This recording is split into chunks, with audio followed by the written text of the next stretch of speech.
from the Ticats Audio Network. This is Ticats Today with Louie Butko. Yes, it is Ticats Today for a Tuesday, October the 11th, 2022. Thanks for checking us out on the Ticats Audio Network. And as I was sitting at practice here at Tim Hortons Field, I had realized it's been a few days since I've talked to you. Probably the longest time away from this show. With my thanks to RJ for filling in last week on Wednesday and Thursday for me. But first show in a week. Let's see if I remember how to do this. It's Ticats Today. Louie Butko here with you. Appreciate you checking us in. Hopefully you had a great Thanksgiving long weekend, whether you were working or whether you were not working. Hopefully you enjoyed it and had some nice food to go along with it. But thank you, in honor of Thanksgiving, for joining us and for making us a part of your day, because we really do appreciate it. Otherwise, it's just myself talking into a microphone, which I probably would do, but the fact that you're out there listening, very much appreciate it. Ticats back at practice for day 2. I'll let you know, as they did practice yesterday. Had a nice little turkey dinner afterwards. But we are back today, and we are back here for day 2 of practice. We'll get you everything you need to know when we hear from Coach O in just a second. We'll hear from Brandon Revenberg as well, who's getting set for career game number 100. And we'll talk to Wes Hills, who, speaking of 100, had a big game, 132 yards on the ground in Friday's win over the Saskatchewan Roughriders. So we'll talk to him about that. And Coach Sal, John Salavantis, is going to be by for some Tuesday salutations. So I guess we can call this an offensive line-themed show. We talked to Coach about the O-line. Obviously, the O-line, a big part of Wes Hills' success on the ground, running the ball 25 times for 132 yards, and Brandon Revenberg playing in game 100 this week. Let's call it the O-line theme show today. And we appreciate you checking us out, as always, here on the Ticats Audio Network. While you're here, check out some of the other great shows, including a brand new episode of the Coach O Show with Luke Tasker, available now on the Ticats Audio Network, and a new episode of CFL This Week, dropping later this week as well. Let's keep your ears tuned for that. Ticats fans, it's time to ride on our strength from now until Thursday. Purchase 4 eligible Hercules passenger or light truck tires to receive a $100 Ticats rewards card and be entered to win our road trip sweepstakes. Available at participating Active Green and Ross, Ontario locations, or visit HerculesTires.com/AGR rewards. All right, let's hear from Coach O, Orlondo Steinauer, President of Football Ops and head coach. Here's what he had to say after practice today, asking about the O-line as the theme of the show goes. Here's what he had to say.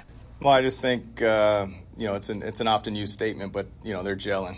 They're getting closer off the field as well as on the field. They're putting together consecutive streaks of plays together. They're protecting the quarterback. They're just more familiar with one another. And if you have the right people and they're talented enough, it usually bodes well. So, we were also banged up early, and I think we've been relatively healthy. So, they're a hard-working group. I mean, Mike, Gibson does a great job with them. You're at practice, you see it. They're always working and grinding. They're meeting together. On days off, you see them in the building. So, they're doing well, but it's also helping our football team. He's built for this city. That's really what he is. He's just tough. He's consistent. That's like the ultimate compliment, right? When you're unnoticed, basically, right? He's never been a rah-rah guy. He's not going to break. I've forced him to be that a little bit. I'll have him break things down. But he just goes to work. And you turn the tape on and, he'll work on his weaknesses. He'll build on his strengths. He plays through pain. He's exactly what you hope when you draft a lineman like that you hope they're all 10-year guys. And so excited for him and for us that he'll be playing his 100th game. And, I don't know if he wants to play 100 more, but he's one of those guys that you, at one point, you're really going to miss him. Well, the one thing you can't do is you can't really create experience. It's based on the experiences that you've had. And I think the other thing that just is so unnoticed is just the steady presence of what nobody sees, just being in the building and having been there before, those type of things that don't show up on the 3 hours on any given day that we may play. So he's just, he's that guy. And, it's fun when you actually have some conversations with him and find out what his interests are and those type of things. But he's a pretty private guy, pretty much to himself. But that O-line room's always special. doesn't mean anything this week. They're facts, and so we deal with it, and we just look at it as, I don't know, you guys had some stat for us that we hadn't. They beat us 10 times here or something, and we were able to do something with that. And so, yeah, it is what it is. It's great to talk about. We don't run from it. We just feel like it has no bearing on what's going to happen this Friday. That is the head coach and president of football ops, Orlondo Steinauer, as he spoke after practice, talking about the O-line, talking about Brandon Revenberg in career game 100. And at the end there, responding to a question from me, asking about whether the Ticats' 18-year losing streak in Calgary has any impact. Obviously, it doesn't have any impact on this game, but I just thought that was a very interesting statistic.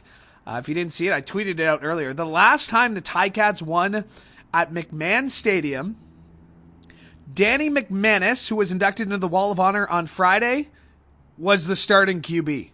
Yeah, you got to go back to July 4th, 2004 for the Tiger Cats' last win at McMahon Stadium, hoping to end that streak Friday when they take on the Stampeders. It's a 9:30 kickoff, which means we'll be on the air with Tiger Cats pregame beginning at 8:30. Bob O'Neill, Andy Fantu's getting you set, and RJ Broadhead and Luke Tasker will have the call for you on Friday here on the Ticats Audio Network. That's a big game. We know that as the 5-10 Ticats continue claw their way to a postseason spot. With Saskatchewan on the bye week, with a win, the Ticats will move back into a playoff spot.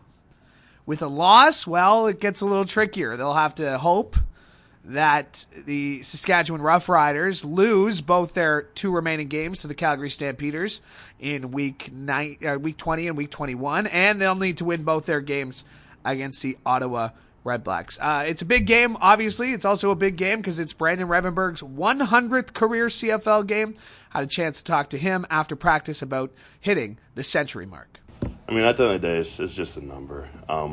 I realize it's a decent career so far, but I mean, at the end of the day, it's just a number.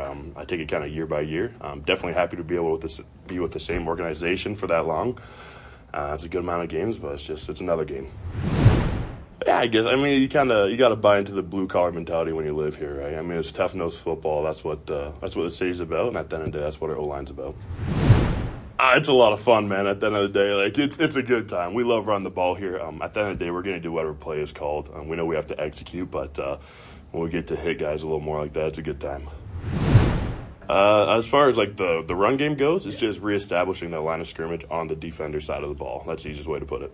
So it's not, you get to actually play a more attack? Yeah, for sure. I mean, at the end of the day, nothing in the O-line room should be passive. Everything's going to be physical. Everything's got to be aggressive. But the fact that you really do get to reestablish in the run game, it's fun. Yeah, I mean, I think, and I don't know for sure because I haven't really been able to go to different teams. And like I said, I love being here. But I think offensive linemen kind of have the same mentality. And we are very much so heavily group-oriented. And, I mean, you get these guys that are coming in, whether it was Colin or Beard coming in. I mean, they're just meshing really well with us right away. You know, it's just like one of the guys coming and joining us. So we don't skip a beat. And that is Brandon Revenberg as we caught up with him after practice today. Did miss something in the news and notes off the top here. As the Ticats announced they have signed 2 defensive backs, including national Jordan Hoover and American Will Sunderland. Hoover played 66 games over 4 seasons with Edmonton. Originally selected in the 4th round in the 2017 CFL draft. Meanwhile, Sunderland most recently spent time with the Saskatchewan Roughriders.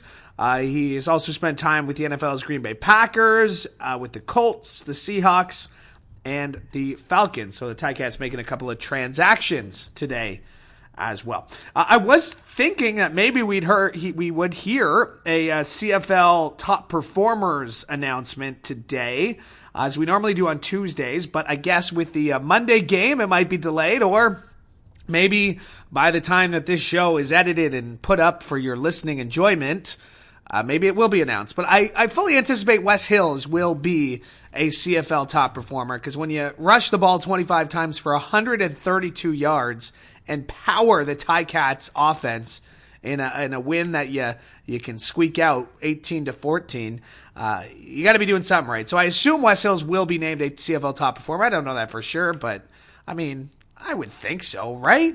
But we had a chance to catch up with Wes Hills after practice today. Here's what he had to say about his performance and on the theme of the offensive line, the performance of the O-line ahead of him. How important is it? It's critical, man. You can't have a game like that without the guys up front, and they're playing on a whole different level, as you can see. You can see it in practice. You can see it in the games. It just, something happened, something just clicked, and they're out there just manhandling them, So, yeah, they play a huge part. It's super important, man. I mean, at the end of the day, it's kind of you kind of get a feel off them. Like once you kind of get in your zone, you see them in their zone, obviously, right? And then you kind of just feed off of it, and your confidence just builds as a back. When you have a line that can, protect, run block, do it all, just continue to build up that confidence, and not only just as a running back, but as a quarterback also. That comfortability in the pocket all that time, man, it's critical, man. What they're doing up front right now is a real big game changer. A lot of teams should be wary of. Patience. One thing Hamilton Tiger Cats have taught me is patience. For being here 2 years and just waiting for an opportunity, man, it just kept me hungry. It kept me just, wanting to get out there and show them what I can do, give them a reason to keep me around, right? But it was tough at times, for sure, but having, that backfield and coaching staff, just, keeping you up, Don Jackson, me and him were real close, man. He kept me motivated, kept my head up, we continued to push each other, keep each other accountable, man. He played a big part in keeping me, my mental right, you know what I'm saying? So big shout out to you, Don. I mean, you probably never even noticed, but when I was here last year and Don was playing, man, if I was on the sidelines, I'll be in his ear, and as you see while I'm playing, he's doing the same thing, he's giving me little tips what he sees, last year was vice versa. So it's great to have a teammate like Don Jackson, man. It's not an easy situation, for anybody, being a friend and being put in, a weird situation, but at the end of the day, he's a competitor also. He wants to win. He wants what's best for the team, and he's pushing me just like he's pushing the rest of the guys out there. And that is Wes Hills as we caught up with him after practice today. And just as a reminder, you can always catch full scrums available at ticats.ca. Jack the intern does a great job making sure that you hear what the players have to say after practice to our sometimes ridiculous questions that we get to ask them every single day. Ticats.ca, where you can get full scrums. All right, on the theme of the offensive line, which apparently we're doing today with Brandon Revenberg and the rushing success, I thought, why not get some Tuesday salutations with Coach John Salavantis. Coach Sal, former offensive line coach here with the Ticats. And Coach, let's start with the run game. Wes Hills, 132 yards. I know you have preached run the football before. Whether it's part of the pregame or on this show, you must have been pretty happy to see that performance from big number 34. Well, Wes Hill, I thought, had a career game. He should be one of the players of the week for sure. 25 carries, 132 yards. And a lot of them were tough carries. They were not breakaways by any means. He was averaging around 5.5 per carry. But the fact was he got stronger as the game went on. The more he fed him, the stronger he got. And so I hope that the offensive coordinator doesn't forget about that when you go to Calgary. His performance got better, and it also helps the offensive line, doesn't it? What does it do for the confidence of the O-line when a running back can have a performance like that? Well, when you look at it, pass protection is a passive resistance by the offensive linemen. They have to back up and actually work from there. When you go to the run game, they can go forward. I mean, those guys up front, they're 300-pounders. Those are road graders. You just put them in gear and go forward, and that gives them the confidence they need, and it also puts the defense on their heels. They can't just come with a pass rush every down, knowing that you can run the football. Now, and I mean, the play calling, like you said, you hope Coach Tommy doesn't forget about this running game. But what does it do when you can start, a drive, not start a drive, but continue a drive at 2nd and 4 versus 2nd and 10? That really changes your options, doesn't it? Absolutely. If you're 2nd and 10 all the time, the defense is in charge. They can do what they want to do. They can blitz you. They can drop in the zone. They can zone blitz you. They can do anything they want because they know you've got to get 10 yards. So they bring their linebackers back and they camp them at 11 yards. And they say, okay, if you're going to catch the ball, it's going to be in front of us and you're not going to get that first down. Now, if you get down on 2nd and 4, you got the whole playbook in front of you. You can do anything you want offensively. You can run wide, you can run inside, you can throw the ball short, you can throw the ball deep. So it's really a big part of what you want offensively is 2nd down and less than 5 all the time. Yeah, and when, like you say, Wes Hills is averaging 5.5, 5.9 yards, you can even hand it off to him. Like you said, you got the full playbook and maybe go short, which we saw the Ticats go, 3rd and short a couple of times. When you look at this game, Coach has always said it, you got to have one more point than the other team at the end. That being said, was there anything concerning about this one that maybe, they didn't put him away like they should have? I think there was a few things that were very concerning in the ballgame. Number one, special teams. You cannot have blocked punts. This is a copycat league. And once you get a punt block, then every team in the league sees how that happened.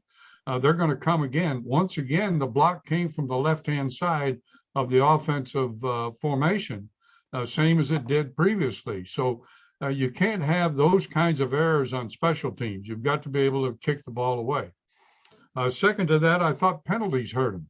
In terms of holding your composure and not getting yourself into a problem with penalties. And then lastly, and most importantly, turnovers.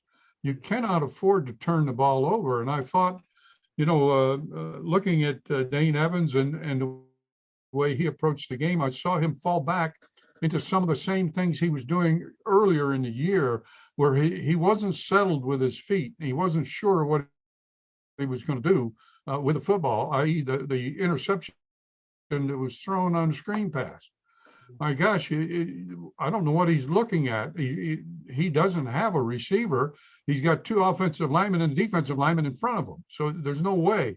If you can't see the receiver can't see you. There's no way on a screen pass that ball should be thrown. So those are some of the concerns. Yeah, well, definitely is something to watch at practice this week. The receivers, want to highlight a couple of performances. I thought Anthony Johnson, Dane had talked about that earlier in the week, having a big body, a big target, and, him getting back in the lineup. I thought he was effective. Just your thoughts on him and your thoughts on Tim White passing the 1,000 yard mark for the year.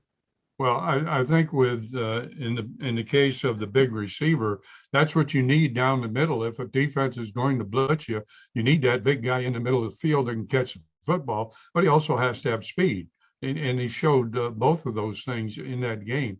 Tim White has become the go-to receiver for Hamilton. I think he had 6 in this game. I'm not sure of the stats on that, but to go over 1,000 yards, with this offense, which throws the ball a lot, but the fact is they haven't been real balanced, and therefore it makes it much more difficult on a receiver without that balanced offense. When you see Wes Hills be able to gain those yards on the ground, that opens up the receivers, because now the linebackers have to play close to the line of scrimmage. Let's talk about the defense. Secondary coming up big with a couple interceptions. And Jovan Santos Knox, he's nearing 100 tackles on the year. Can we stress how important he is to that Ticats defense as that middle linebacker? Anytime you're strong, it's just like baseball. Catcher, pitcher, center fielder. In this case, you're talking quarterback, you're talking about middle linebacker and free safety. And you can throw the running back in there too if you want to, because that's the strength of your team. So if your middle linebacker's not strong, the rest of your defense is not going to be able to fall into line. And again, it goes back, give a lot of credit to the defensive lineman who kept Knox free in that game to make tackles, to go from sideline to sideline. I really think that he's shown to be that kind of a linebacker. We had Larry Dean before that, and Dean was in this ball game. Those are 2 good inside linebackers. Why should Ticats fans be confident heading into these last 3 games? Should they be confident heading into the 1 against Calgary and 2 against Ottawa? I think confidence has to be part of the program that you're espousing as a coach. you don't want to be overconfident by any means. I mean, you're basically struggling for your life out there. And when you go to Calgary, this is one of the toughest places in the CFL to play. Calgary will not beat themselves. They're excellent on special teams. They're good on defense. They're very good on offense. So you've got to have confidence going into the ball game that you can replicate some of the good things that you did against Saskatchewan and some of the very good things you did against Winnipeg. Coach, if you were sitting where I'm sitting right now, 7th floor, Tim Hortons Field, watching practice about to begin, what would you be looking at? Well, number one, I'd look at that offensive line because Kelly was out of the practice yesterday, the right tackle. And, of course, you've got Fontana and Van Zyl both on the 6-game injured list. We haven't seen Van Zyl in a long time, so Kelly's going to be a key in this ball game. If he can't go, Sackley's going to have to come out and play that right side. And, of course, that takes away some of the big offensive schemes that have been running lately with an extra offensive lineman in the ballgame. All right. Well, I'll keep my eyes open for you. I'll report back for you, Coach. I appreciate you doing this. Always great to connect with you. All right, Louie. Nice talking to you. See you again. My thanks to Coach Sal for joining me today. And I will make a little note there at the end. He talked about Colin Kelly, who missed practice yesterday, according to the injury report. He was out there today. So a little update on that. I don't have today's injury report in front of me. That doesn't come out till after the show is already posted. But I will let you know Simone Lawrence was also a full participant yesterday. Micah Johnson did not practice yesterday. He looked like he was back out there, but again, we'll keep our eye on the full injury report when it's released. And Stephen Dunbar Jr. Was a full participant after missing last week's game for a non-football related reason. So that's where we stand. And as always, Ticats.ca is where you can find the injury report as it is posted every day after practice. Hey, you could win a trip to the Ticats October 29th away game in Ottawa with Journey Rewards. Simply hit Ticats.ca/Journey-Rewards to enter to win 2 tickets on Via Rail, hotel and game tickets, plus a chance at other prizes, including autographed Ticats jersey or $250 gift card to the Ticat shop. Go on the road with the Ticats to Ottawa with Journey Rewards, and that could very well be a game that determines the Ticats' postseason ambitions, as that'll be the Week 21 matchup against the Ottawa Redblacks. All right, that'll do it for us today. We are back tomorrow, same time, same place, right here on the Ticats Audio Network. Thanks for checking us out. I'm Louie Butko. Hope you have a great day. Ticats Today can be heard every weekday, and we would like to hear from you. Email us at gameday@ticats.ca. Have a question or an opinion? We want to hear it. That's gameday@ticats.ca. Subscribe to the Ticats Audio Network on Spotify or wherever you get your podcasts.